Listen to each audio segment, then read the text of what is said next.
देखिए दोस्तों, कई बार लोगों के एक सवाल आते रहते हैं कि साहब वकील साहब पैसा तो ले लिया, पूरी फीस हमने पे भी कर दिया, लेकिन वकील साहब काम नहीं कर रहे हैं। तो ऐसी कंडीशन में आप किस तरह से वकील को फीस देना चाहिए जिससे आपका काम भी प्रॉपर होता जाए और आपका फीस का नुकसान भी नहीं हो। आज का वीडियो काफ़ी महत्वपूर्ण होने वाला है, इस वजह से वीडियो को अंत जरूर देख लेना।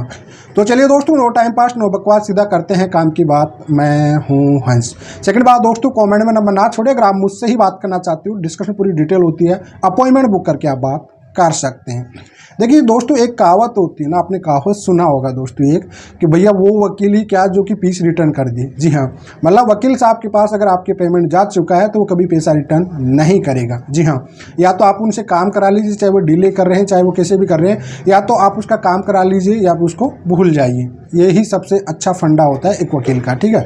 लेकिन फिर भी अगर आपको एक मैं ट्रिक बताता हूँ, जब भी आप किसी को वकील को हायर करते हो, ठीक है, आपके केस की, तो पहले उनसे कंसल्ट बात कर लीजिए, कि जो भी क्लियर बात कर लीजिए उसमें, ठीक है, कि भैया आपकी फीस तो क्या रहेगी, क्या आप हर डेट के अलग अलग चार्ज लोगे या फिर एक कंबाइंड में एक ही चार्ज रहेगा आपका, ठीक है।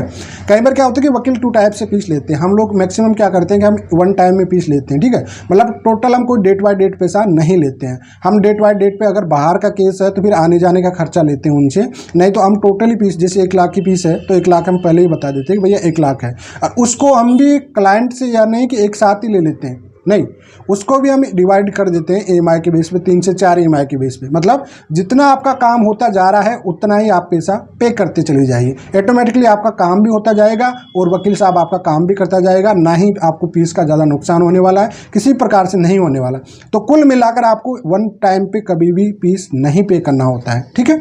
आपको पे करना होता है, जितना काम हो रहा उतना पे करते चले जाइए आप ऑटोमेटिकली। जैसे आपकी कोई पिटीशन ड्राफ्टिंग तैयार करना है, वहाँ टाइप पे 5,000 10,000 जो भी वकील साहब की फाइल चार्ज का फीस लग रहा है उसको आप पे कर दीजिए, ठीक है। जैसे जैसे डेट आती जाती है वैसे वैसे डेट पे आप थोड़ा थोड़ा करते चले जाइए, ऑटोमेटिकली ना तो आप पे भार पड़ेगा, ना ही वकील साहब आपको परेशान करेंगे, आपका काम प्रॉपरली हर डेट पे करते रहेंगे, ठीक है। क्योंकि वकील साहब को भी लगेगा भाई अगली डेट पे हमको पेमेंट मिलने वाला है तो अगली डेट आपको अटेंड करना है। ऐसा नहीं कि आपकी डेट मिस होती रहेगी, तो आपकी डेट किसी भी प्रकार से मिस नहीं होती रहेगी। इस वजह से देखिए, जब भी आपको वकील को पे करते हो तो थोड़ा डिवाइडिंग में किया करो, पार्ट टू पार्ट में किया करो, ठीक है। या फिर आप डेट टू डेट का भी रख लिया करो, भाई इस डेट पे इतना इतना हम पे कर देंगे, बट उससे पहले आप टोटल अमाउंट पूरा क्लियर कर लिया करो। जी हाँ, कई बार क्या होता है, स्टार्टिंग में बात होती है लेकिन उसके बाद में दिक्कत आती है कि साहब वकील साहब इस चीज़ का पैसा मांग रहा है, उस चीज़ का मांग रहा है, तो सब कुछ आपको करना है।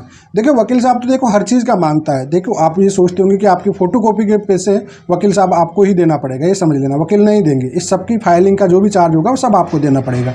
और ये देखिए, आप इस सब चीज़ों की क्लियर बात कर लिया करो, पहले खुले में बात किया करो। देखो कोई डर तो है नहीं यार, आपने वकील हायर कर रहे हो, आपको फीस देना है, वकील आपको हायर करना है, तो फिर आप डरते क्यों?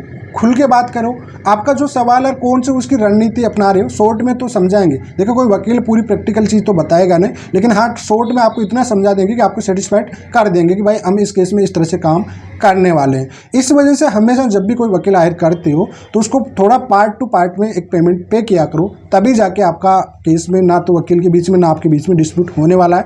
अन्यथा कई बार क्या होता है कि कई सीनियर वकील होते हैं वो अपने असिस्टेंट को भेजते रहते हैं, फीस वह उनके नाम से भी ले लेते हैं। लोग कई बार इस चीज़ को लेके आते रहते हैं बार बार कि हम क्या कर सकते हैं। तो भैया ये कि यही जरिया कि आप थोड़ा सा शॉर्ट में करिए, पहले क्लियर बात करिए और उसके बाद ही फिर आप उसको आगे पे करते रहिए वकील साहब को। तो आई होप कॉल आपको समझ में आ गया होगा। फिलहाल आज के इतना ही। जय हिंद, वंदे मातरम दोस्तों।